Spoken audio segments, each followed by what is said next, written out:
What's up, Hoof listeners? Welcome in to the Thursday night edition of the Hoof Podcast. Happy to be here. Kind of dark. It's been really dark and rainy Jeez. here in Rochester. Not sure about you in Syracuse, but this time of year it's hard to be motivated. It's hard to Gloomy. harder than normal, right?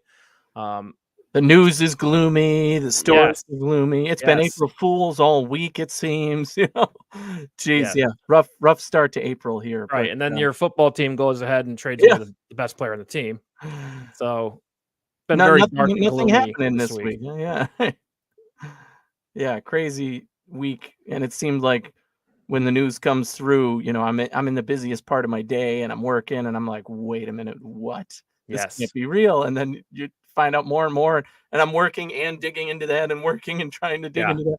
Yeah, it was crazy to see that news actually come out. And Yes. even It was funny because April Fool's Day was Monday, and there was some fake Diggs is traded tweets out there, right? The fake Adam Schefter accounts, yeah, right. right? Hmm. And then so I'm at work the next day and someone says, "Oh, Diggs got traded." I'm like, "Oh yeah, that's funny." I Yeah. saw that too. I saw the April Fool's joke too, right? But they got you. And then turns out it was actually true because I had like 10 text messages, 5, Yeah. notifications. So and then you see the news, you see the notification, and you're like, wow, they actually did trade Diggs. And it's funny because I don't think anybody saw this coming, right? Been talking about it for years, right? National media has kind of been on the storyline that Diggs is going to get traded out of Buffalo because basically he wants to, right? But then you look at the contract and the figures, and you're like, it just doesn't make sense, right? Hmm. Feels like the timing doesn't make sense, right? When you're looking at it before it happens, but then you get into the details and you're like, okay, it makes a little more sense, which we'll get into in the show. But initially, you're like, what happened, right? I feel like something went wrong, or why would you trade away Diggs at this point? Yeah, it was shocking to say the least. It's still like I don't think it's fully sunk in for a lot of Bills fans yet. That we're going to see Diggs not only not in a Bills uniform but in another uniform. And what that means for the team. And there's still a lot of rumors flying and so much to talk about around this move. But the fact that it is done and it is happening and it is time to move on you know is the reality of the situation, right? That's the reality of it. I love Diggs. I appreciate Diggs for everything he was in Buffalo and all he gave to the city. And I understand no matter what happens in his career, the media is always going to blow it out of proportion. Did he say some wrong things? Yes. Was it sickening at times? Yes. Right. You're like, Jesus, Diggs, just shut up. But it was just him being him. And he could do that, be himself, and have his play on the field talk the talk, right? And still be the man. I am him, right? And it's tough to think about him no longer being part of the Bills and not seeing him on the field, and obviously the implications on the field of not having Diggs and all that means for the Bills. So it's still a tough pill to swallow, but we're gonna work through it and we're gonna talk through it and say, what does this mean moving forward? Yeah, and especially because you lost a leader too, right? One thing that sticks Yeah. out about Stefon Diggs is he's the energy guy on the sideline, right? Especially as Josh is, in recent years, he's kind of more focused on reviewing the play. He used to be the fire, rah-rah guy, but it feels like that is more Diggs now than Josh, right? So I think you lose a little bit of that leadership aspect as well. We all know the player. We all know the production. I think when you have a good quarterback, you can kind of replace some of that. Obviously, Diggs is he's in a class of his own when it comes to route running, experience, right? Being the key guy in the moment. Mm-hmm. So I mean, you're never going to fill those shoes, right? It's going to take a couple guys to replace Stefon Diggs. It feels like, but yeah, definitely shocking when you first hear that news. But yeah, very interesting. So the Bills get a 2025 second. They send a 6th and a 7th. One was 2024. One was 2025. Right. What do you think about the value of the trade? Does it feel right? Because to me, I feel like you could get more, but I think when you look at the contract probably not a lot of teams out there that be in a position to take the contract and give up. Texans obviously have the rookie quarterback, so now's the time for them to load up on weapons, take on big contracts, and try to support their quarterback. Yeah, it was a much debated topic actually coming out. Like, wow, the Bills only got a second round pick for Stefon Diggs. But you have to look at the reality of the situation in the NFL. Again, just stepping back from being a Bills fan or whatever, receivers get traded a lot. Big name receivers tend to get traded too. And the compensation isn't a lot, right? Especially for a guy who's got a big contract, who's not coming off a huge performance at the end of the year, the last 6 or 8 games, if you count the playoffs. I don't think there was some sort of high demand that we needed to get X, right? This was clearly a decision on the Bills' part saying we're ready to move on and we need to figure out the best way to make that happen. So I think just to get a second, I was happy with it. I'm like, okay, that's what we got. We got a second.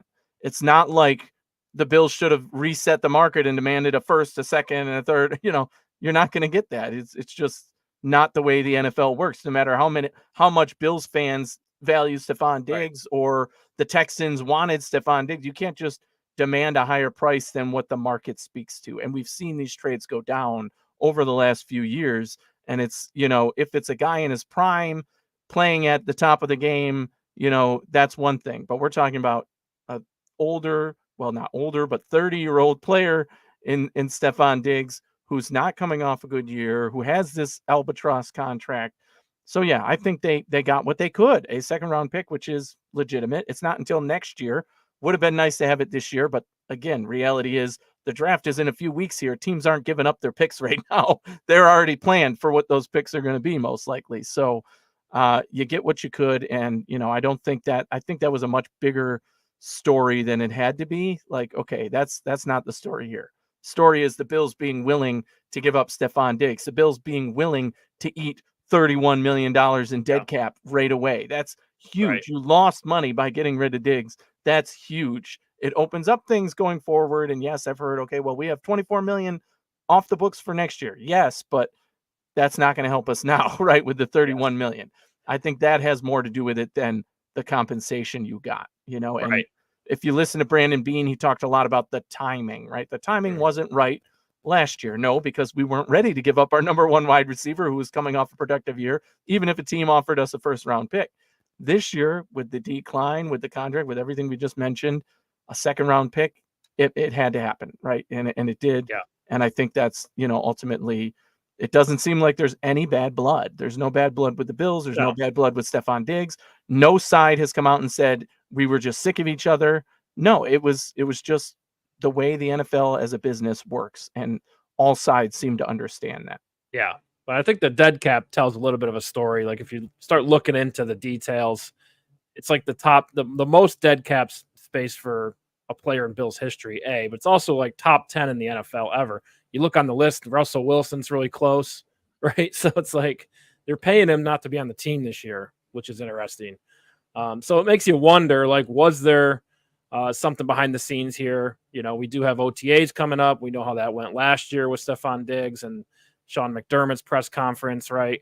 Basically saying he's very concerned about Stefon Diggs. I think the rumor was he stormed out. We're never going to know the details, but yeah.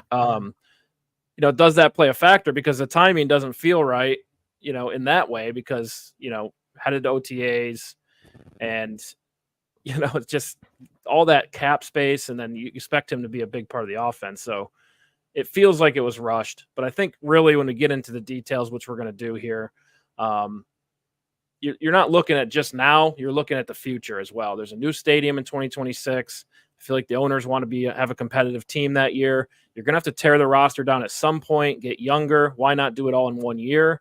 And then when you look ahead 2 years, 3 years, you'll have cap space and you can build, every offseason you can continue to build, but has to get tore down first. And I think that's really what's going on here.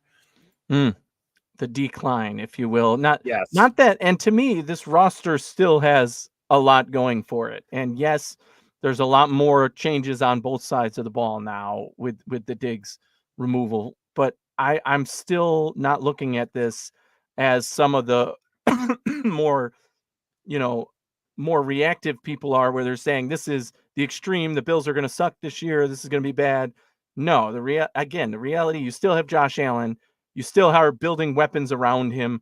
We're still going to be adding talent in the wide receiver room.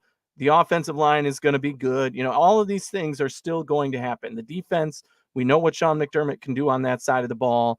I think to this point, Bean has done a great job of adding depth where we needed it, adding, at least we could walk in day one right now and play a game, right? I mean, I think wide receiver is still the most glaring need. It was before the Diggs move in my mind, but that is only exacerbated by this. However, every other position has been shored up in a way where you don't have to add anything and you could be okay. And we still have a lot of picks in the draft to make, right? So that tells me that the Bills are still going to be really good next year. And this team is still going to be ready. We're not going to quite see the chemistry. That takes a little bit of time to build, right? And we're not going to quite know the identity of the locker room because there's a whole new leadership team and a whole new, room to deal with. But this team is still led by Sean McDermott and Brandon Beane, and it's still going to be the same tone, the same expectations, if not higher, moving forward. And getting younger should only help that, and getting better at some positions should only help that. You don't get better by subtracting Diggs. Even Beane said that, right? He was asked directly, "Do you think the team's better?" No, obviously, you don't get better by taking away Stefon Diggs, but you might get smarter in a way where, okay, we're building younger, we're looking at the future, we got to balance all these things. He also said that, looking 3 years down the line, we had to think about that. And yes, this team is still going to be good. I think the worst part is the black eye that it looks like for Brandon Beane's reputation of, you handed this guy a huge contract extension 1 year ago, and now there's $31 million on the dead cap because you made a mistake, right? And no matter how you slice it, giving Diggs that extension was a huge mistake on Brandon Beane's part, because he's no longer on the roster and you still have $31 million that's not there, right? So at least they got it settled, sooner rather than later. But that can't go unnoticed either, that this is a mistake that hurts the team now. You have $30 less million to work with to add talent to this team. We're relying more now on the draft. Yeah, and I feel like there was rumors that Diggs wanted to be traded before the extension as well, right? But it felt like, looking back on it now, and we are where we are, but it felt like the Bills wanted to go all in on a Super Bowl one more time, right? And they really got really close, right? Close isn't good enough, obviously, but I mean, I think this is a different story if the Bills get to the Super Bowl last year. Maybe a different turnout. Maybe you still trade Diggs, but the contract looks really smart then, right? Or the extension. So, I think they put all their eggs in one basket, realizing that at the end of the year, we're going to have to make a lot of huge changes and kind of reset the roster. And that's just where we are right now. And I think Diggs asked for a trade, before the extension, and he probably asked again this year. I think he wanted to be closer to his brother, right? That's been pretty well known, and Well, the 30-year-old guy. I mean, it's like, you got to reset the roster, 30-year-old receiver. Maybe they did right by him and sent him to Texas. Maybe there's other offers on the table, but they choose to send him to Houston because that's where he wanted to go, right? listen, I nothing is confirmed, right? We've heard rumors for years, ever since. Everywhere Diggs goes, these things follow him, right? Just by nature of being the diva that he is. There's no question he's a diva, right? There's no question he's that guy, right? He needs the attention. He craves the attention.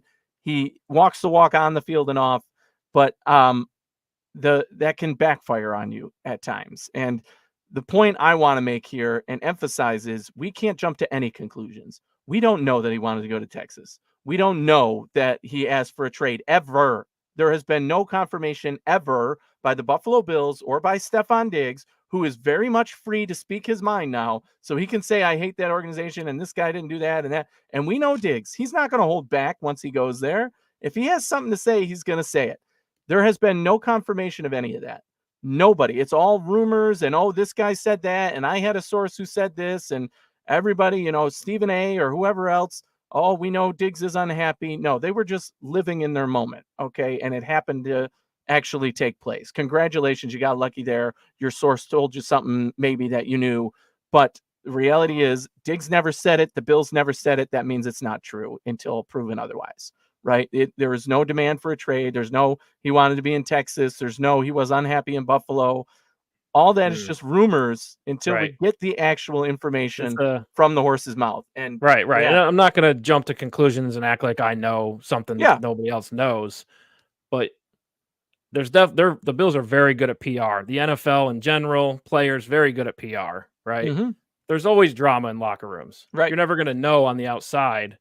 You know, you're never going to, if you ask for a trade, they could easily say, you know, make sure that doesn't get out, right? They're not going to say that publicly. So I feel like there was something going on that we're never going to know about. And then, like you said, you can't really jump to conclusions because you don't know. But it just feels like to sign an extension to 2028 and then to make this move now, something changed, right? And again, maybe that's they're looked ahead. They actually sat down and looked ahead and want to change the strategy and how they want to rebuild the roster. It could be as simple as that, but it could also be asking for a trade. There's drama. It could be all that stuff as well, right? And we don't know what else is on the table. From the Bills' perspective, even if nothing happened for Diggs, his talent level dropped off a notch at the end of the year. And now you're committed to this guy, and you have to ask that same question again from the Bills' perspective. Right. You have so a as far as coordinator we know, the change Bills went to him mid-season. and said, look, we want to trade you. We're going to have to do something about this. And this might be the best thing going forward. Right. So we just don't know what the story was here. Now, do I have my own, indications of or thoughts about, his brother said something, so his brother has some insight and we know he wants to play with his brother. Maybe that's part of it. But, I just don't think it ultimately had to be a mutual decision. Ultimately, both sides had to say, yeah, I'm ready to go. And we think this is going to happen. I mean, the Bills could have just said, we don't want you anymore. We're going to cut you and take that dead cap and not get anything. And you could be a free agent and move forward. But, they end up getting the second round pick and, Diggs goes somewhere. And I think the bigger part, which I think is the next point here, is the rework of the contract, which came out today. And that was, a little more shocking and adds a little more to the story of, okay, what's really going on here. And even to the value of the second round pick, right?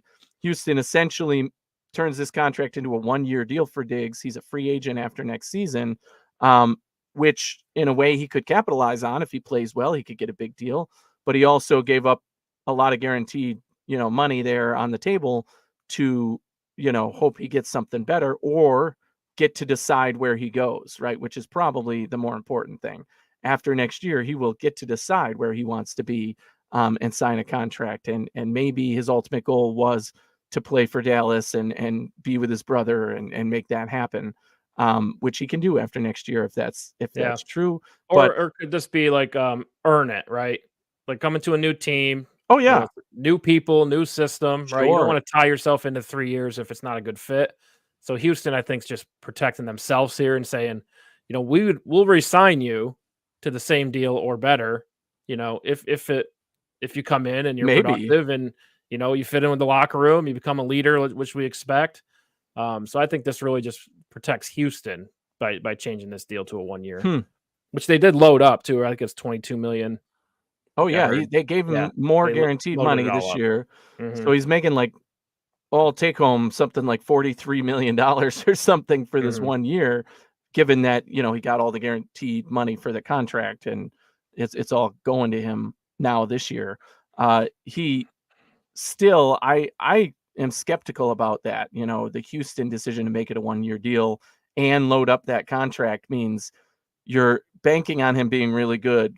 But if he's not, you don't have to pay him next year, but you're still paying him a lot of money this year. So I don't understand what their involvement was with that, like why they would like it as much as why Diggs would like it. And vice versa. You could say, well, Diggs had all that money in that contract, they could cut him, but they would still, he would still been getting paid. It's tough. I mean, obviously these conversations were all had before the trade was made, right? All sides, the Bills, the Texans, and Diggs knew what had to happen to make this work and made that happen. So ultimately it is what worked out best for everyone. And we'll see how it works out for Diggs. He's going to get another payday next year, regardless of his output. Somebody's going to pay him because, Sure. wide receivers are valuable. And even if he's he still only a gets, phenomenal right. receiver, right? Even if he only gets 8 to 10 million, that'd be terrible for him. But, it's not the 24 million AAV that his last contract would have had. But he's still going to be sitting pretty regardless. And Houston, like you said, gets to make the decision if they want to sign him long term, if he's really good for them, or, let him walk and get more money from somebody else. They're kind of kicking the can. Houston's value was the fact that, or chip in their pocket, if you will, was the fact that they had a lot of cap room to work with, right? They had a ton of cap space. They could take on this Diggs contract and, move forward this way. Right. And say, we're going to give and you they're going to have a lot of cap space for the next few years because of the rookie deal, right? Exactly. The quarterback. So they don't could have to pay CJ Stroud for another, 3-4 years? Exactly. So their leverage is the fact that they knew they had a lot of money to work with and could make this work, right? So it's really good for them, I think. Yeah. So they kind of can't lose other than maybe make a huge investment that doesn't work out if Diggs isn't as productive as they hope. But why you got to trade him to an AFC contender, right? Very concerning, right? I mean, you're probably gonna have to play Houston in the playoffs, right? It feels that way.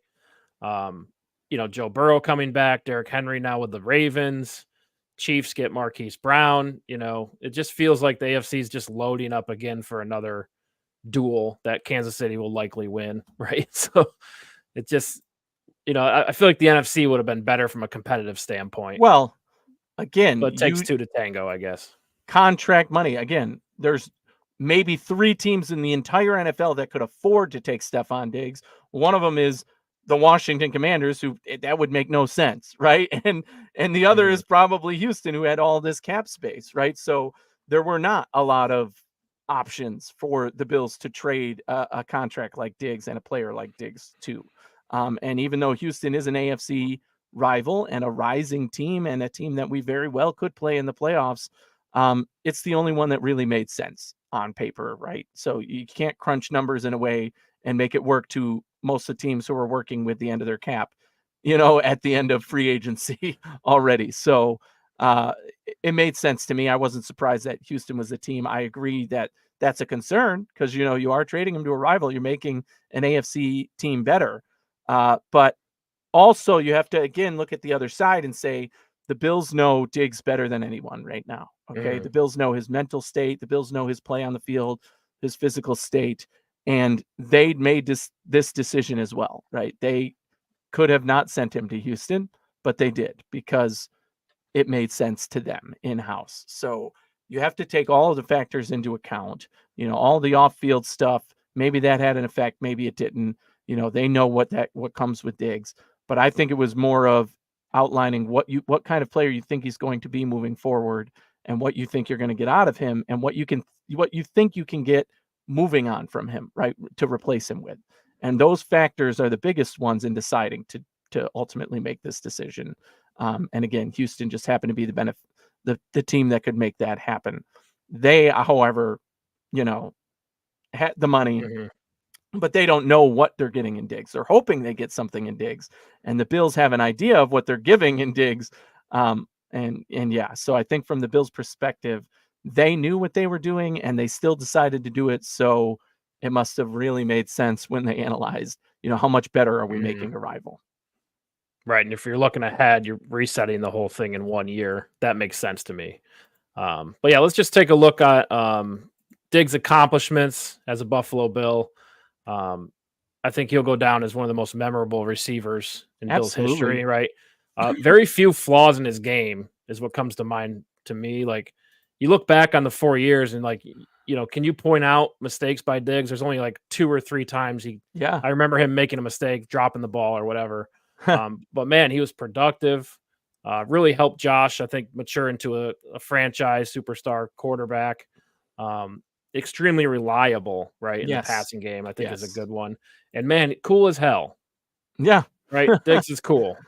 Flashy, stylish, always interacting with the crowd, always the guy who's going to come up and sign autographs and slap hands and everything. Yeah. I mean, he's just the coolest dude to support as a fan, right? Yeah, for sure. And not as a media member who's trying to ask him Yeah. questions or get him to say something. Yeah, my sister-in-law, her friend brought a baby to training camp, and Diggs signed the baby, Yeah, right? that's So, awesome. Yeah, yeah, yeah, yeah. definitely memorable for me. But yeah, Diggs in his 4 years with Buffalo, selected to Pro Bowl in all 4 years, first team All-Pro in 2020. Really escalated his game. Every season was over 1,100 yards receiving, the highest being around 1,500. Double-digit touchdown receptions in 2 of the last 4 seasons. The other Unbelievable. 2 were 8, right? So it wasn't like it was a drop-off. It was close to double digits. And then, for his career, he's been good for a long time. He's only 5 yards away from being a 10,000-yard receiver in his carear. Oh, wow. Um, Yeah. so it would have been nice to see that in I know. Buffalo, I know. right? I was gonna If he say. didn't drop that ball, he would have been a Mm, 10,000-yard mm. receiver. We could have celebrated that. Yeah. But it's not just Diggs, right? It's Josh Allen. Ever since Diggs has been on the team, 4,000 yards passing every year. Didn't have a 4,000-yard season before that, and then 30+ passing touchdowns in all 4 seasons except for last year. He had 29. Yeah. Right. And then with Diggs, the Bills are 48-18 in the last 4 years. So I mean, they've been winning, right? Yeah. And I'm not saying it's just Diggs, right? And he's the big difference, but really, He's I been feel like part of it. helping the team mature. I think Diggs played a large Yeah. role in that, And right? there's been no To be kind question of that continual competitor. he's right? one of the best players on those teams, right? For the last 4 years, Stefon Diggs has been one of the best players on the Buffalo Bills, if not number 2 behind Josh Allen. And that's saying something, right? So he has proven that, just looking at the numbers, looking at what he contributed to this team, he was part of the rise of this team. No question about that. He was one of the most entertaining parts of this team on the field with what he could do, and trash talking to other teams and all that. He's, the fans, everything, right? Again, he was beyond entertaining to watch, fun to watch. Reliable is one of the words you said that I want to echo. Just every play. If you wanted a big play, you wanted it to go to Diggs. Even this past season when he wasn't playing his best, if you wanted to play, you knew you wanted it to go to Diggs. And I think it was the worst part of this breakup that happened now is his worst game as a Buffalo Bill, I think, was his last game, and dropping those passes and missing his mark. And he just felt off, right? And even in the playoffs this year in general, he seemed off, and it didn't work. And I think that's part of the reason Yeah. why the Bills didn't move forward. In So the second half of the season, too, production was down, right? I think it was like half of what it was early in the season. So, yeah, but that's just running the ball more, spreading the ball around, getting Kincaid more involved. It's not necessarily like, Diggs was worse or anything like that. I think it's no, just the scheme changed. And look, you don't want to get into a system where you have to force feed the receiver, yeah, right? And I think the Bills avoided that in the second half of the season. Kind of used him more as a decoy, things like that. But what's your all-time Diggs moment? We got plenty, right? We got the couple that come to mind: Detroit Lions game in Thanksgiving. yes, Bills, basically got to get in field goal range. Didn't have a lot of time. Josh throws a, must have 50, 60-yard ball. Hit Stefon Diggs, who had 2 defenders on him, to get in field goal range, and they were there in one play, right? Love that one. Love the Arizona game, the Kyler Murray Hail Mary game, right? The Bills actually went down and won scored. the game. Yeah, I think right. it was just, 20, 30 seconds left, right? And that should have been the game-winning play, and that would have went down in history, I feel like, because it was such a great drive, great catch, great play by Diggs in the end. But the Hail Mary kind of ruined that one. What else we got? What else you got? Oh man, I don't think I could even narrow it down to one play. It's his passion, his grit. He was one of my favorite Bills ever on the field, and that's saying something. For his passion, right? You knew he was in every moment. He wanted to be the guy in every moment, and he 9 times out of 10 did do that when he was called upon. And if it wasn't sent his way, it probably should have been in those situations, right? Or could have been. So I mean, the passion that he brings to the football field and the excitement he brought to this team in terms of the play and the expectation, changing the expectation to we are going to do this instead of the Bills are going to find a way to screw this one up, right? Remember that before Stefon Diggs? Because even with Josh Allen, we had moments like that. But and he had a big part of that. There's no doubt about that. So I just think about him, getting open and making a big play when it matters most, right? And that's how I'll forever remember him. I have, signed Stefon Diggs jersey and helmets, and I'm going to keep those forever because I do believe what he was able to accomplish in this team in 4 years is makes him one of the greatest Bills receivers of all time. Right. And I think, now that I've had a little time to reflect more, my all-time favorite Diggs moment is when he told the New England Patriots fans to shut the fuck up. Yes. For the touchdown. That's play was always great, right? But really, that was the moment because that's right. They beat the Patriots bad in a few games, and Diggs was a big part of that. And you go back, they're all happy times, right? Mm-hmm. I love seeing that, right? Because it's like all those years of the Patriots beating the Bills down. Right. I feel like it kind of came out through Diggs, right? Telling them to shut the fuck up. That was great. Yep.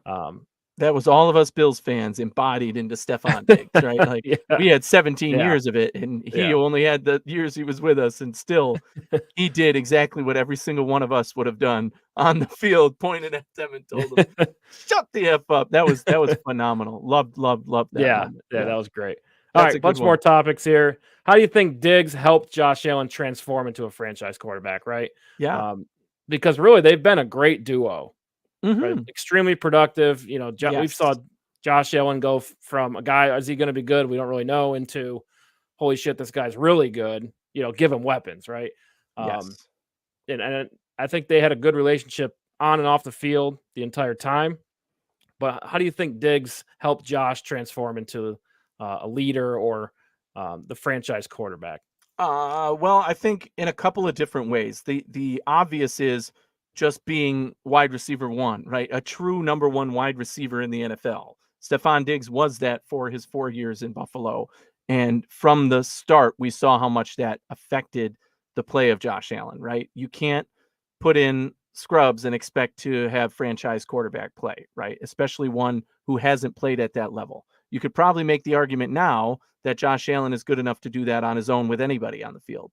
But then he needed a guy who was actually reliable and could play at an elite level in the NFL, like most good quarterbacks do. Have a wide receiver one, right? Most good quarterbacks have a great wide receiver one. And, that ability to bring Allen up a notch comes from the chemistry you build, the skill, obviously the skill level, as I've talked about, but also the demand from Diggs, right? Diggs was not going to let Josh Allen get away with not doing things right. And through practices and through chemistry and through, challenging Josh Allen, Diggs was able to build that relationship in a way that worked for him on the field when he needed it most, right?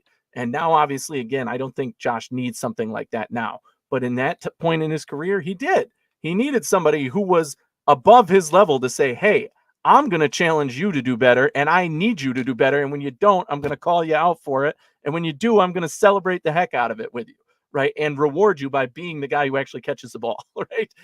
And Diggs was all of that and more. So the trade for Diggs and bringing Diggs to this team was one of the best decisions ever by this franchise, because it did bring Josh Allen to that next level. And they did it together, right? There's no one-way street here of, Diggs made Allen or Allen made Diggs, right? No, they were a good team together, and now they're going to have to move on and learn again to be that level without each other. Right. And I feel like you brought up a good point. Like Diggs set a standard for Josh Allen and said, you got to, I won't work with a shitty quarterback. Right? Exactly. Exactly. So, yeah. And I think that helped Josh transform. Right. But I mean, when you think back on it, that was 4 years ago. I feel like Josh is a veteran now. This is his team. Right. So it's almost like, by trading Diggs away, it's like this is solely Josh's team, and he can make a star out of the next receiver, right? You don't need to be mentored anymore. Josh is now a mentor himself, right? Yes. It feels like that a little bit, right? So now there's a single leader on the offense. There's not two leaders, which can sometimes split a room or split a locker room. But I feel like there's a little bit of that going on. You don't need that mentor type receiver anymore because Josh is a mentor himself. He can mentor new receivers coming in. Correct. Yeah. So that's what it feels like. But all right, I got the next segment here. We got 5 reasons why Stefon Diggs left Buffalo, and these are all just Speculation. rumors, just Yeah. speculate, just things I've seen the last 2 days that I thought were Oh, funny. boy. So I just want to get your thoughts on each one, and then we're gonna move on to how are the Bills gonna get a receiver? How are you gonna fill this receiver room, right? Because now you're looking around going, wow, like we thought we had a need before, and now you have a huge hole there.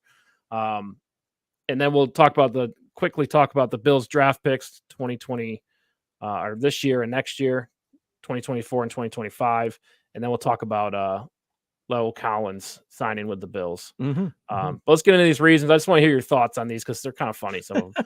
Deshaun Jackson on Kay Adams' show says Diggs left because the Bills can't beat Kansas City in the playoffs. Yes, that's 100% Diggs's fault. 100%, right? No, I mean, there's 2 ways of looking at this. What does that have anything to do with why Diggs left? Yes and no. No, because that's ridiculous. It's not like the Bills evaluated themselves and said Stefon Diggs is the reason we can't beat Kansas City. No.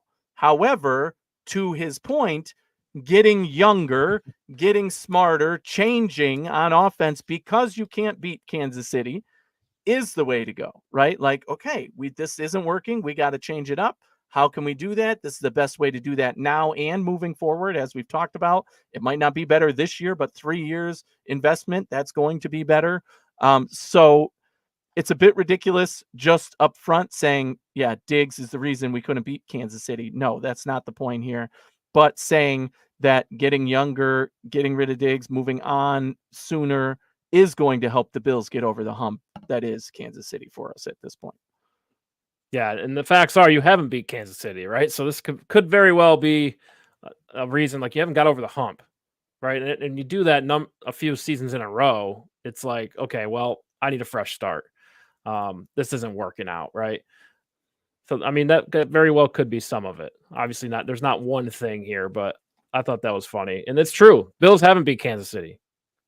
Yeah, right. Yeah, that's our goal. You have to that's now you have to look at it that way. Kansas City is the team to beat in the AFC and in the NFL.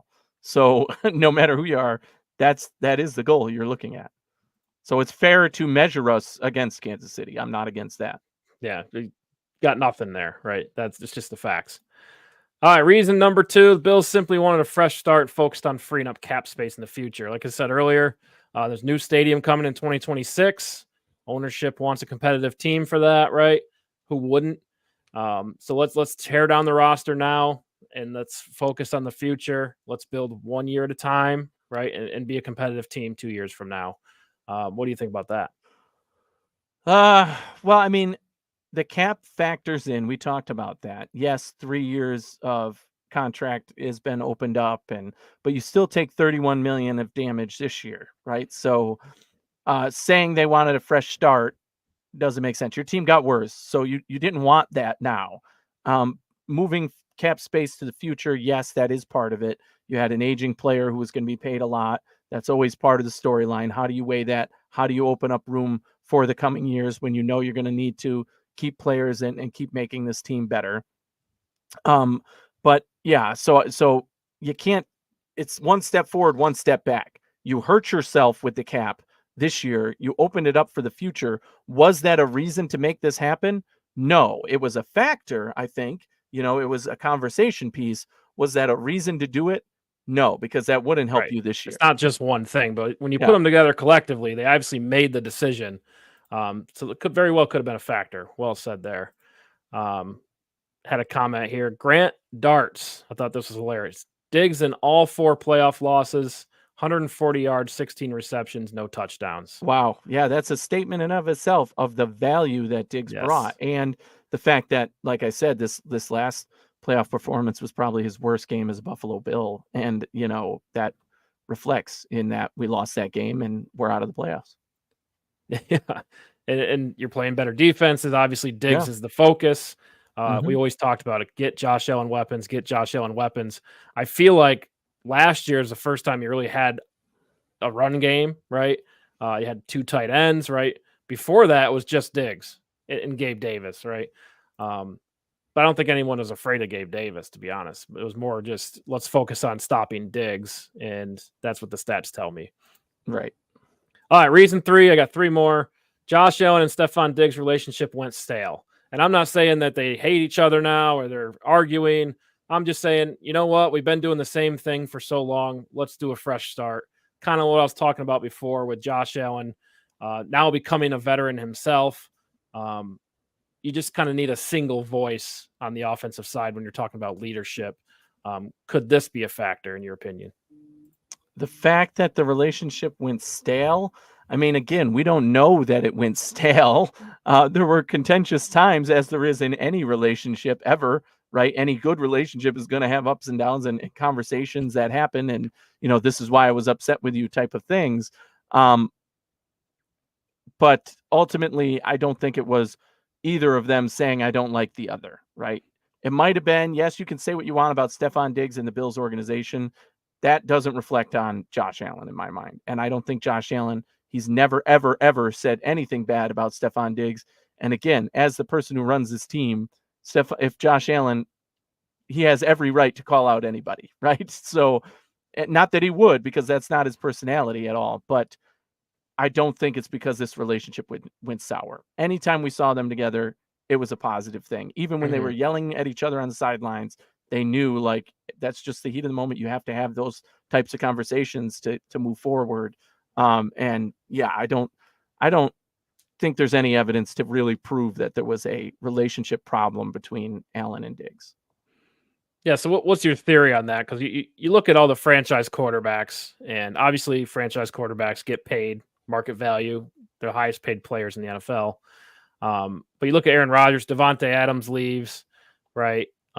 You start looking around, and like a lot of receivers end up leaving the franchise quarterback over time. It's not like they stick around for a long period of time today. I feel like back in early 2000s, you could have a receiver that's on the same team his whole career, but that doesn't really seem to be a thing anymore. Yeah. So what's your reasoning behind that? What do you think what that's about? His decline, you mean, or the decline? Not decline, but why don't franchises keep receiver and quarterback duos anymore? Because it's a young man's league. I think that's it. And position-wise, what you've seen with the changes in league rules, obviously it benefits offense a lot, wide receivers a lot. There's, it's a young man's league. Young wide receivers are there. And that it's a wide receivers league. So these guys get paid a ton of money, right? That's part of it. So after 4 years of rookie deal, you're going to have to pay a guy, or maybe 5 if you took him in the first. So even then the fifth year option is a lot for these guys. So I think that's part of it. So you might have a guy for 4 years, he's valuable to your team. You might even extend him, but then all of a sudden a year into that deal, you're like, God, we're paying this guy so much. We could draft a young talent to be the next guy to replace this guy, and still have money to pay whoever else we need to pay on the team to keep it a well-balanced team. And ultimately it's that give and take that says, okay, we can give up this ultimate production that we're getting to get 3/4 of that from somebody else and have money to give to other guys and balance for other guys. Right. And I also feel like it's there's been a shift in young players, right? High school kids now starting they play football all year long, right? Camps in the summer, season in the fall and winter. And when you get to college, it's all spread, right? So all those things, it's all spread offenses in college. I mean, the vast majority. All those things like benefit the receiver, because now the receiver is getting a lot more reps, and then they're getting to the league and they're ready to go. Rashee Rice is a good example from last year, right? Really just came in and produced instantly, right? And you're seeing that a lot with the early draft picks in receivers, right? So to your point, getting younger, well, it's financially smart, and you're really not losing a lot of production, right? That gap has shrunk. So I think that was a good point by you to bring that up. And I think that's exactly what's going on here. They're looking at the receiver class going, you know what? I think some of these guys can do what Diggs does, right? Yes. We haven't maybe gotten a little to that. drop off, but we haven't gotten to that, but that is a huge part of it. They've done their draft evaluations, and they're saying, if these are the guys we're targeting, even if we get stuck with this guy in round 2, it's still going to be good for us, right? So I think that's definitely part of the conversation that happened. And obviously Brandon Beane isn't going to come out and say that now, but maybe after the draft, when they take their guys, it's going to be like, well, yeah, that's why we said we were able to move on from Stefon Diggs, because we think he can be this guy, right? That guy for us. Not Diggs level, but replace some of the ability that Diggs had with somebody who's that level. All right. Reason number 4, Joe Brady's an inexperienced coordinator. This one's Right, and really he does have some experience, but really Yeah. not a lot compared to other coordinators. I think he has 1 year in the pros and a year and a half, right? Yeah, right. Us with us a year before Passing game that. coordinator for LSU. Yes. But yeah, inexperienced, and I don't know if this plays a factor at all, but it's definitely we saw this with Ken Dorsey. Diggs clearly was not happy with Ken Dorsey, right? Really, again, we didn't get the clear, you know, words from the receiver's mouth, right, on Ken Dorsey, but it feels like the team really wasn't happy with that, and I think Diggs played a factor in with Ken Dorsey as well. What do you think? Yes, I mean, it can be because there's not a good relationship there or whatever. I think it's more that it's Joe Brady's offense, not inexperienced, but just fact of the matter. Joe Brady is the offensive coordinator, and a guy like Stefon Diggs, as we saw, was kind of not necessarily phased out of the offense, but just not as relied upon anymore, right? We don't need 10 targets to Diggs anymore because we've got this new idea of what this offense should be, balanced with the run, going to the tight ends, getting underneath to the slot receiver, right? And Diggs still played a role there in taking coverage, in making, Mhm. running his routes and making things happen, but he wasn't necessarily that big producer in this Joe Brady offense.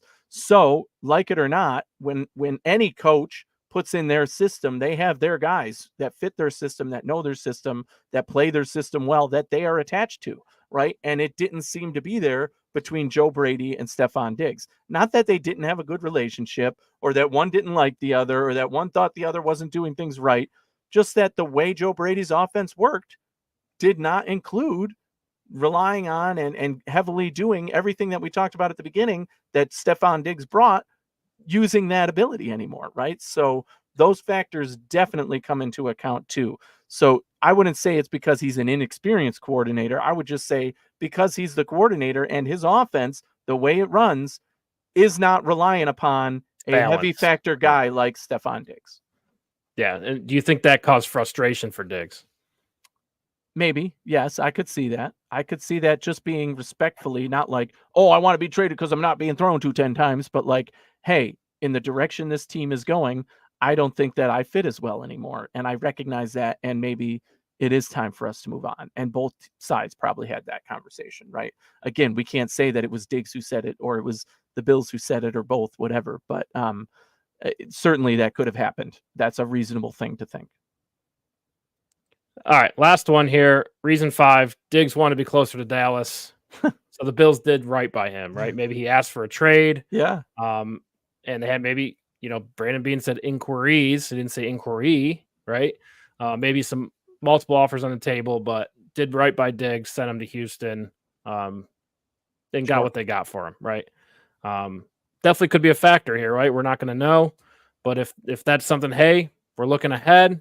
We want to be able to rebuild the roster. We want our cap space. And we know you want to be closer to Dallas, right? So how's Houston sound?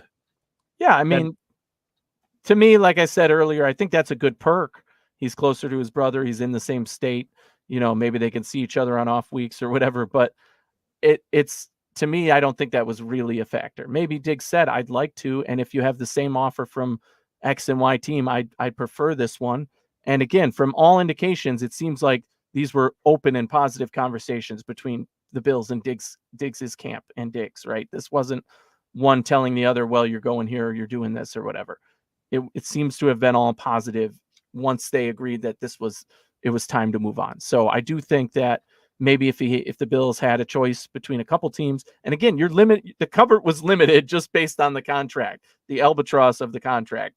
There was only about 2 or 3 teams that could take him. This one made sense. They wanted him, and it made sense, and the Bills did it. So even if Diggs said, I don't want to go there, it happened because that was the match that made sense. Yeah, I think it's a good fit, and we'll see what he does for CJ Stroud, right? Mm-hmm. CJ Stroud looked great last year, and I think and he all didn't have signs point to the Houston Texans being extremely competitive, right? I think they're going to yes. be. I think their odds went up to win the Super Bowl, right? Just on this move. So yeah, why not? why not make the move if you don't see Diggs in your future? Why not do right by him, right? Because he's done so much for the organization. All right, so how are we going to fill the receiver room, right? We've really 2 weeks ago, Sterling and I, you were out. We talked about all the receivers available in the draft and what they would do for this offense. But we really didn't talk about the top 3 guys, right? Because the need wasn't number 1 receiver. The need was let's fill Gabe Davis's shoes or Trent Sherfield's shoes. That has now changed, right? There feels like there's a big hole at receiver now. But I really don't expect the Bills to go out and get a number 1 receiver. Right? I don't think that's a trade that's coming. There's not enough cap space for that. Yes. I don't think they're going to sell the farm and go up and get a top 3 receiver in Marvin Harrison, Neighbors, or Adunze. Brian Thomas, kind of a wild card, but I think all of us agree probably ought to reach going higher. Bills.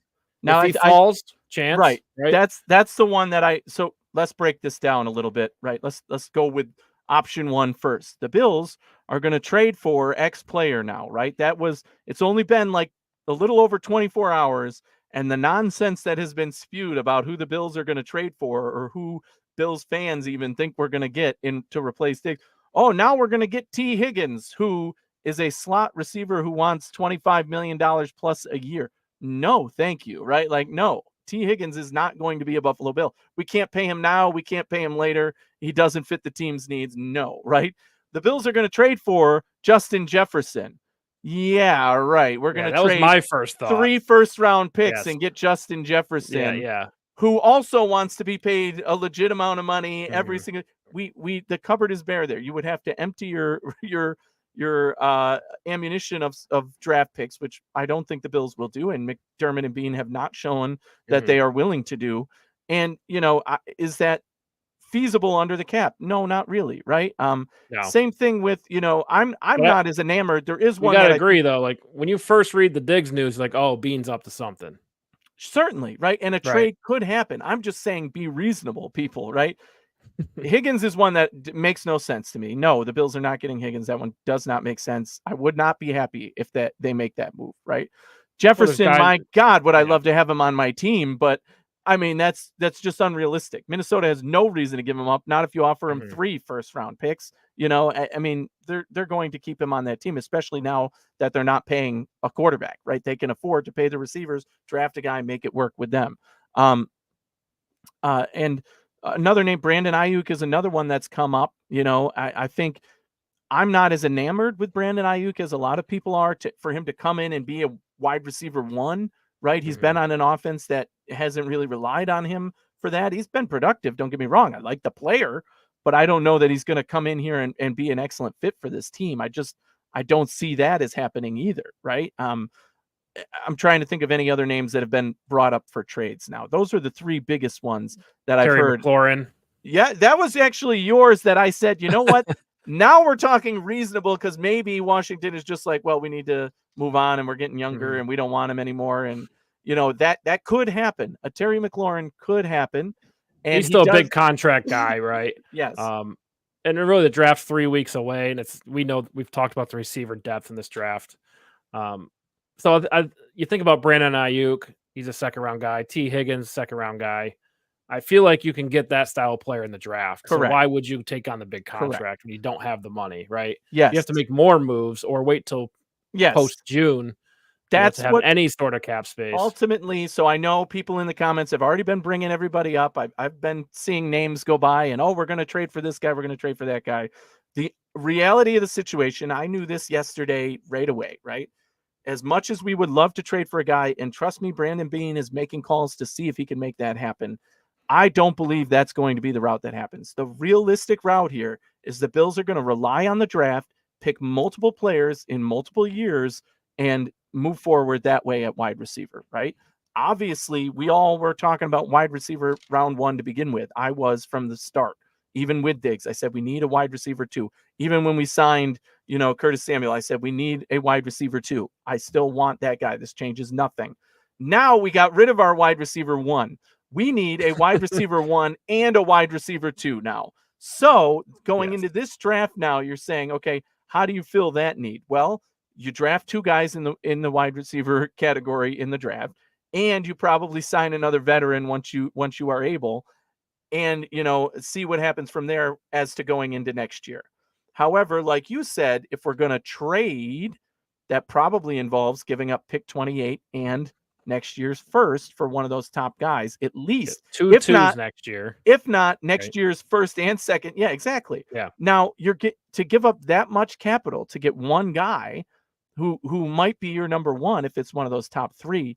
Would I love that? Sure. Odunze is my favorite, right? I want him to be a Buffalo Bill more than anything, but that's likely not going to happen, right? I would love for that to happen, but it also means mortgaging a lot and saying we're not going to have a number 1 pick next year. We're only going to have a pick 2 next year. And how is that going to affect the building of this team moving forward?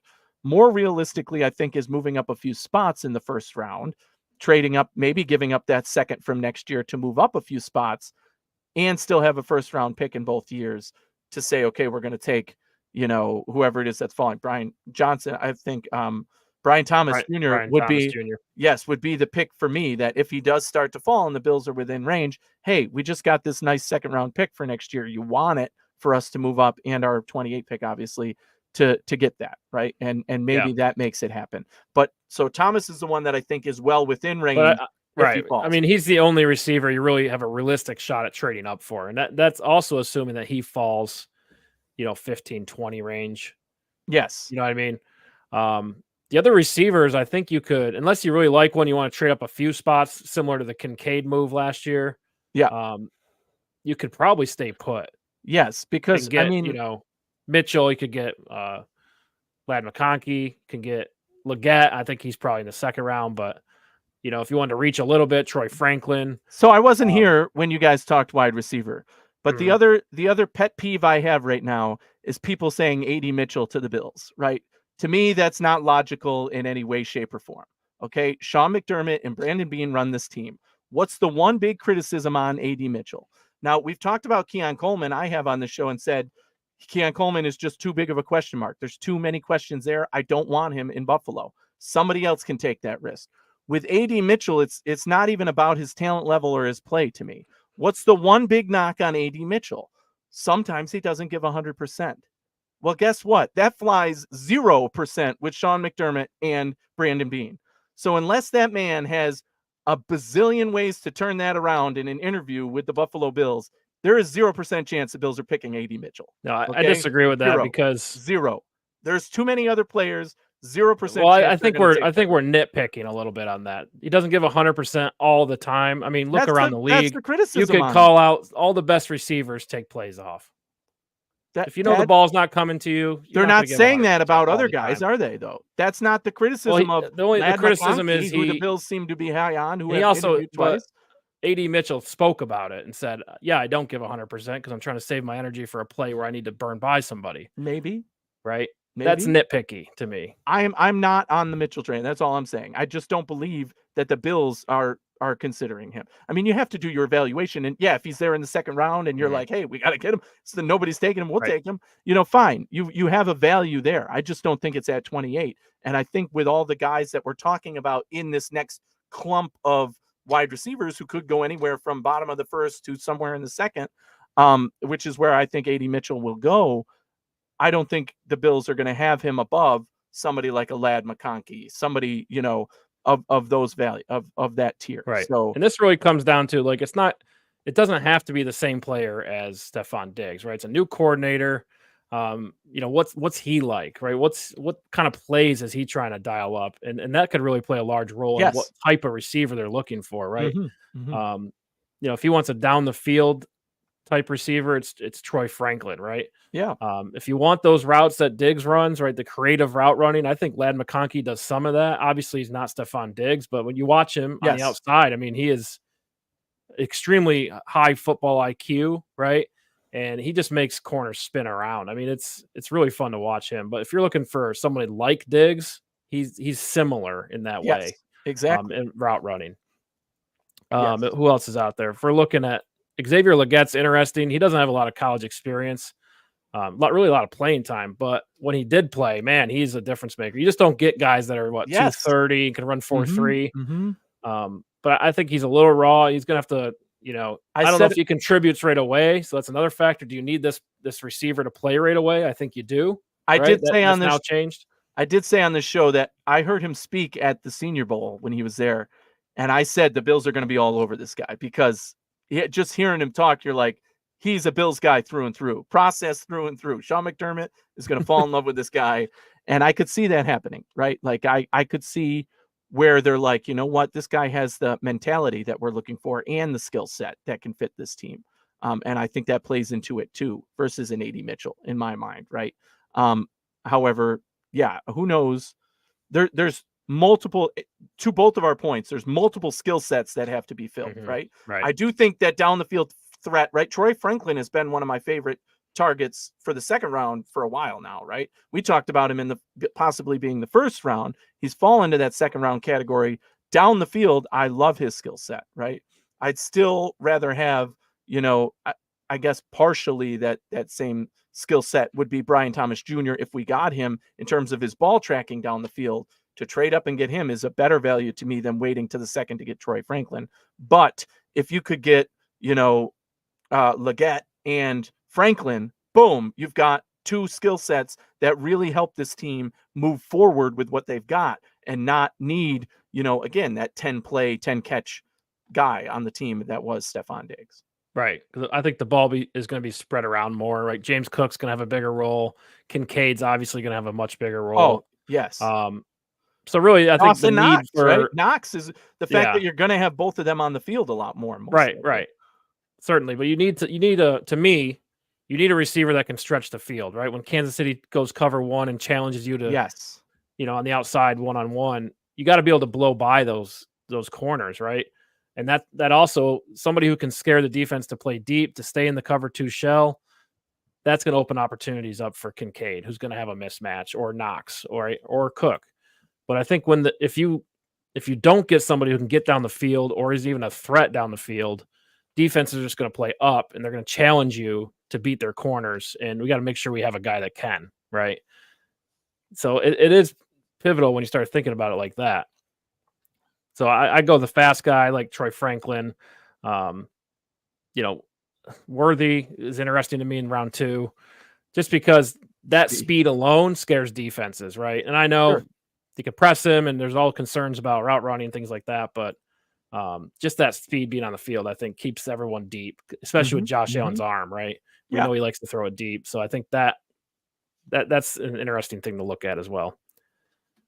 All right, well, we're going to have to do another receiver show. So if you go back 2 weeks, you can see our Bills roster rescue, where we make the case for every position. Our first episode in the series was receiver. So go back 2 weeks and get all our thoughts on the receivers in the draft, how they fit in with the Bills, what the Bills' needs were at the time. Obviously, that's changed with Diggs. So we're going to have to go back and do that again, it sounds like. So we'll do that at some point before the draft. But we also did cornerback and safety, and then we're going to do offensive line next week. If you want to keep along with the series called Roster Rescue, making the case for offensive line coming out next week. All right, so we'll get 2 more topics here. Bills, just quickly, we didn't go over, but there's still guys out there on the veteran market. That's the other way, right? We talked about, are the Bills going to trade for somebody? Most likely it's going to be heavy draft. Could the Bills sign somebody? I think that's going to be post-draft. But, DJ Chark, I believe, is still out there, right? There's a couple guys who are still out there that we've talked about that could be veterans to complement some of that skill set. And you might need to, use a little bit of money to be a handcuff of sorts and to have somebody in that room who can be that veteran presence for these young guys you take in. And who knows who that will be, if there is one available that the Bills happen to like still. Right. And also the price goes down, right? Exactly. And also $5 million. This receiver class is so deep after the draft, like their teams are going to be looking to get rid of receivers, right? Because you drafted one. We think this receiver that we drafted could have a large role. So let's get rid of this guy, right? And they instantly become affordable for the Bills. So a good point there that post-draft is when you should be looking for veterans or trade, right? All good?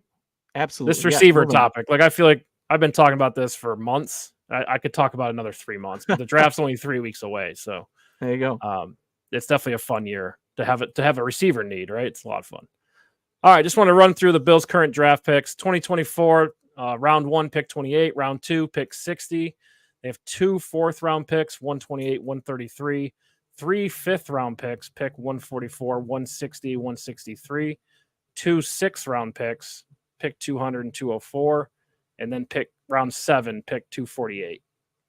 Right. So down to 10 picks now because they gave up 1 this year and 1 next year in the Diggs trade. Mm-hmm. Yes, and got 1 back for next year. And did get 1 from Chicago for the tackle. Forgetting the name right now. Oh, yes, right. What was that? A 6th round pick or a 7th round? It was 5th. That was a 5th round pick. Okay. Yep. Oh, that's still pretty good. And then 2025 now, Bills have a 1st, obviously, and then they have 2 2nds. They have a 3rd round pick, a 4th round pick, no 5th, and 2 6th, and no 7th. Yes, so that's what they're kind of sitting on. Next year, your numbers are down, but your value is still there with having 2 2nd-round picks, right? I think that's where the swing is. Bates, appreciate it, Ryan Bates. It's funny they traded to another team. You just forgot him completely. It doesn't matter anymore. Brain farts. But so yes, right. Next year, having a 1 and 2 2s is valuable, right? And maybe that means the Bills are like, you know what, we'll give up our 1 because we have 2 2s. Likely, I think it means that 2nd round pick, one of them is in play this year to move up. Right. And that was my next question is, do the Bills pick twice in the 2nd round in 2025? I don't think so because I think one of those is going to be used at some point. Maybe it's midseason, maybe it's draft. Simply don't know. But it feels like it's on the table. I think so. It'd be nice because it seems like every year we talk about, the Bills should trade down because there's a lot of talent in the 2nd round. This year could be that case too. But obviously you might not even have the chance to trade down and get 2 2nd-round picks. But next year we don't have to worry about that. We have You never know how the draft will fall and they see an opportunity, right? And that's just, maybe one of those 2nd-round receivers falls. You can get them in the early 3rd, right? So it's going to be a fun year. All right, last topic of the night. Larry Collins signs with the Buffalo Bills. Coming over from Cincinnati. Really was on the practice squad.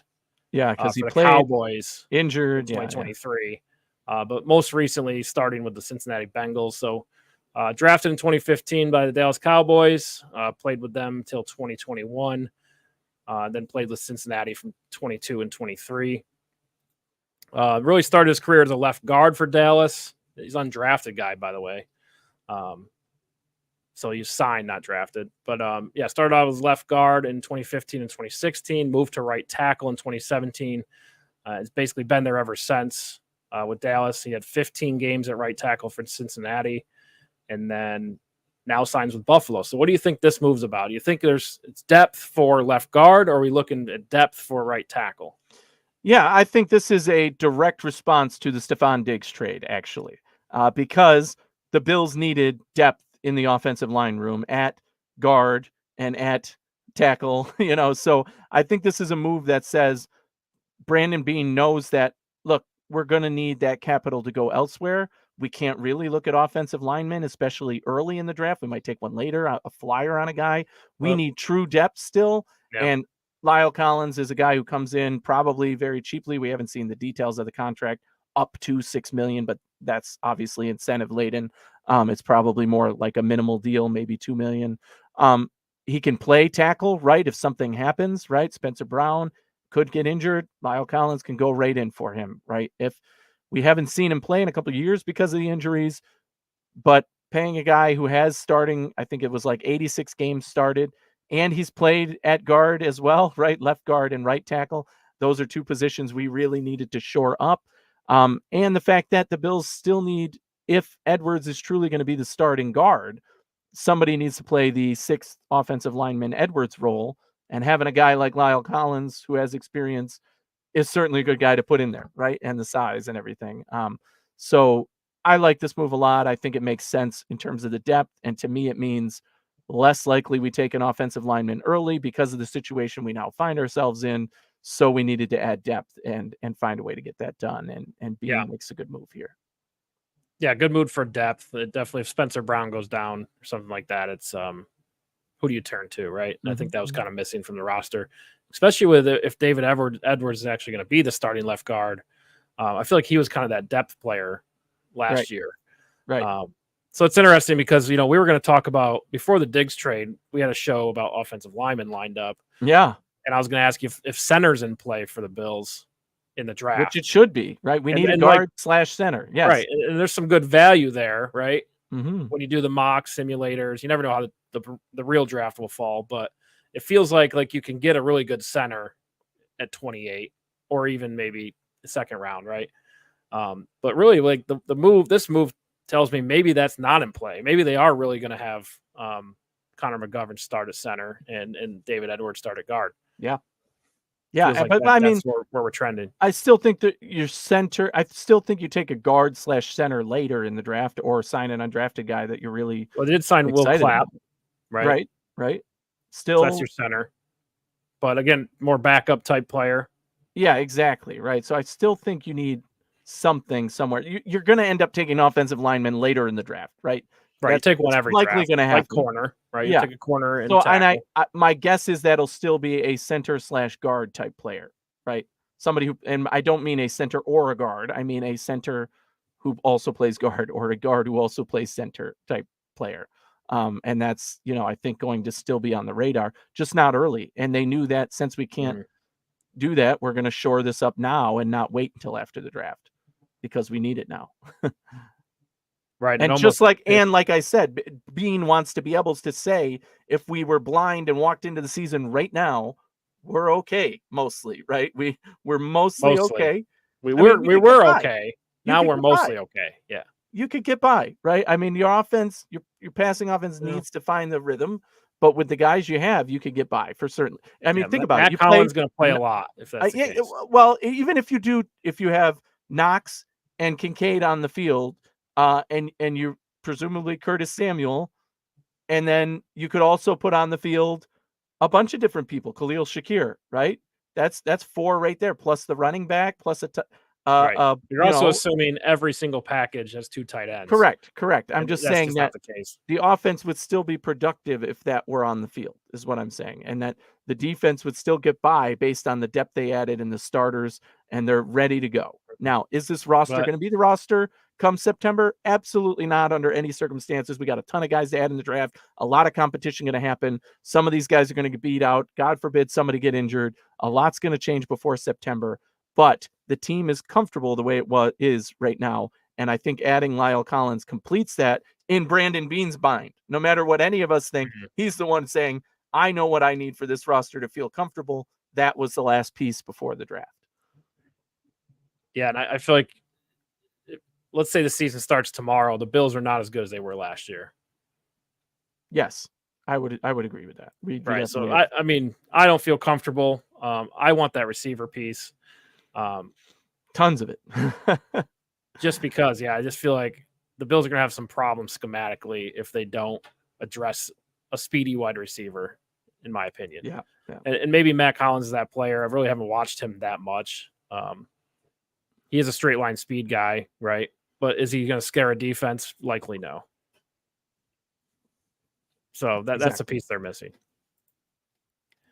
All right. Any other thoughts on Collins here? Not necessarily, but one thing I wanted to shout out. Oh, I should have gotten the Twitter handle from it. But yesterday, when there was talk of trading up and maybe getting one of the big 3, somebody's Twitter, I'm sorry, I don't remember who, but one of their quotes was, so who's it going to be, Buffalo? City of good neighbors, meaning neighbors, the wide receiver, or where the Buffalo roam for Rome Odunze. So I liked that a lot and wanted to shout that out on the show because that was one of my favorite things from yesterday. And you know where my vote would go. I love Odunze. I would love to get him. I think all 3 are out of play, unfortunately, but it's a fun thing to think about now because it is definitely a need. We do need a guy like that. Yeah. And I think after the Diggs trade, I looked into would they trade up for the top 3 guys? Is that what's going on here? Right? We know Bean likes to be aggressive. We know he always has something in the works. But I think when you break it down, it's just not going to happen, right? Because let's say the team like the Chargers wants to trade out. They probably don't. But, I mean, you're looking at the Vikings there with 2 picks. There's just other teams that have a lot more picks, a lot more capital. they would likely make the move and ahead of the Bills. I don't A think lot any would have team to who has a happen. top 10 pick wants to give it up and drop to 28. Although it's happened before, I just don't think this is the Yeah. year for that, right? There's a lot of receiver needy teams in the top 10 Exactly. alone. That's the real problem, is that there's a real possibility 5 wide receivers could go before the Bills pick 6. Some even had 7, right? That's insane. There's 28 picks, 27 before the Bills, and 7 could be wide receiver. That's a realistic thing that could happen. But at the very minimum, there'll be 3. So yeah, likely to be more like 4 or 5 in my mind. But yeah. All right, Bills fan 7883 giving us a scenario here. All right, let's see. Dunze we like. Absolutely. Tyler Boyd I love. Boyd, what? I don't understand the hype there either. Hey, well, Boyd put us in the playoffs after the drought. That's true. That's right. true. He broke the drought. It wasn't the Bills, it was him. Yeah. Right. So he always has a special place. Love to see him in Buffalo. Probably better, right? Because If that's the wide receiver Kincaid room- on here, right? Yeah, because you're talking Kincaid and Knox, who are both, veterans who are coming in, going to be better this season. Knox coming off the injury and Kincaid taking another step and having the full off season. I mean, he was already elite. So I would love this offense, and I would definitely say this is better than last year, especially when you take into account the bottom of the roster. Yeah, you lost Stefon Diggs. That wasn't great. The Davis stuff, I mean, I was already moving on from him. I think anybody was an upgrade over him. Samuels is already an upgrade over him. But you talk about the bottom guys, you're now replacing that with getting Shakir more reps, or Hollins, Boyd, veteran, insert veteran, we'll say, for Boyd, whoever it may be. I do think that would be a step up offense from last year, an offense that's going to take another step in productivity and do exactly what we've been saying all along, which is surround Josh Allen with all the weapons you can. And that's exactly what we want to do, because the way Odunze plays, I mean, that guy is elite. He can do it all. Down the field. You don't want to tackle him. Yeah. He's strong. I mean, everything you want in a receiver. To have that ability, along with a guy who never drops it like Shakir and Kincaid, and the flexibility of Samuel, and I think that will fill out nicely, and this offense is still going to be one to be reckoned with. And This Josh Allen leading the way. Don't forget that. It's a dream scenario for sure. Definitely not happening, but fun to talk about. Also, Roy Collins, Boyd's a big slot. Don't need him. Look, Boyd's earned a spot on the Bills roster anytime he wants it. Anytime. Fair enough, Eric. Fair enough. And that's all I got for him, though. Bills fan did say, Thomas or Gallup you could put in there. I'd take a flyer on those guys, or DJ Chark. Is he still out there? I don't think he's signed with anybody yet that I've seen, but yeah. There's some guys out there that I think could fill that veteran X role that I think the Bills will need to add at some point. I do like Gallup too as a player. Yeah, that would be nice. Interesting. He didn't get a lot of production in Dallas, but there was flashes where you really saw his skill set, right? That'd be a good addition. And Brian Thomas, he's one of those guys. He's boom bust, right? I think he meant the veteran Michael Thomas. Oh, Michael Thomas. I assume that's, or maybe let's talk about both. Michael Thomas, injury, right? You just can't do the injury thing, right? I loved him in his prime, but I think New Orleans has been trying to get him back for like 4 or 5 years now, and it just hasn't worked out. He just keeps getting injured, and then after all those injuries, you wonder if he's the same player, right? Now we've seen it before, where receivers like that do kind of have a second wind in their career. It's worth taking a shot at, but again, veteran minimum, right? Yeah. Cuttable, but bring him in for training camp, maybe.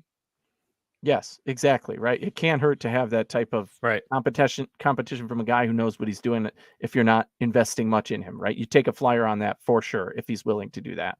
And the same, and DJ Chark, Roy in the chat said, still definitely a free agent. Thank you. I thought so, but you never know. Every minute that could change. And he's one of the guys that's been on my radar all off season. I would love to see him as a Bill, because I think he has that upside to do a lot, not just, he has the speed, he can make the downfield plays, but he can do, the short intermediate routes as well.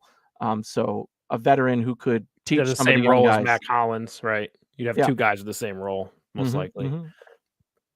And then Brian Thomas Jr. feels like the boom bust guy, right? Like, you could draft him and he could be right up there with a Dunze and Neighbors, right? Or, he could just be a regular guy too, right? And that's kind of the question with him and why he's not in the top 10 conversation.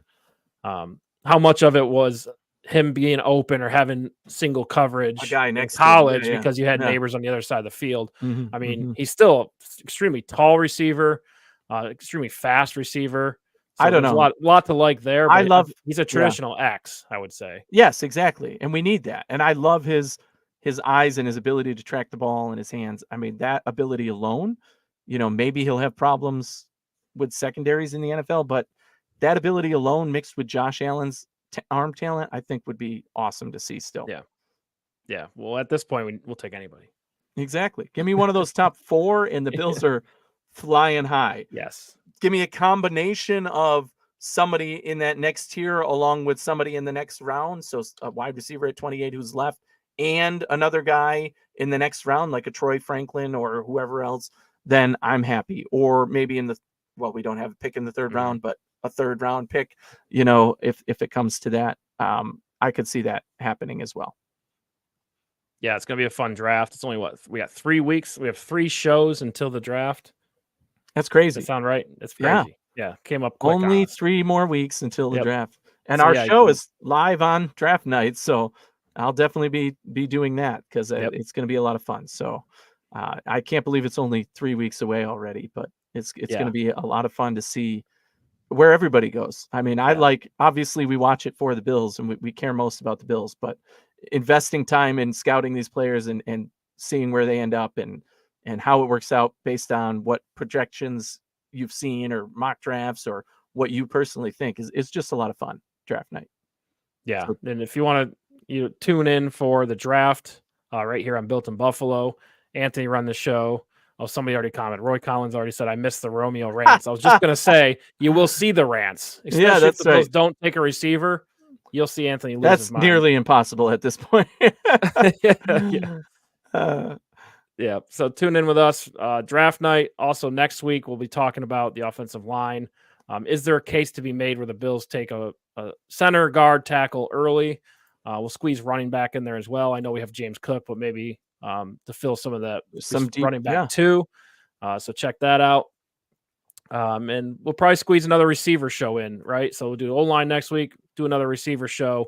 Then we have draft coverage live on Built in Buffalo right here on the Hoof, 7:30 Eastern. I'm not sure what time the draft starts. Our show's at 7:30 Eastern. I think the draft starts around that time as well, right? Yeah, is it 7 or is it 8? I don't know, but we'll be live for it. We'll adjust accordingly if needed. We'll probably be live before the draft as well for a little bit. So be sure to tune in with that. Always appreciate all the listeners. Appreciate the participation tonight, and we'll see you next week. Thanks for kicking it with us.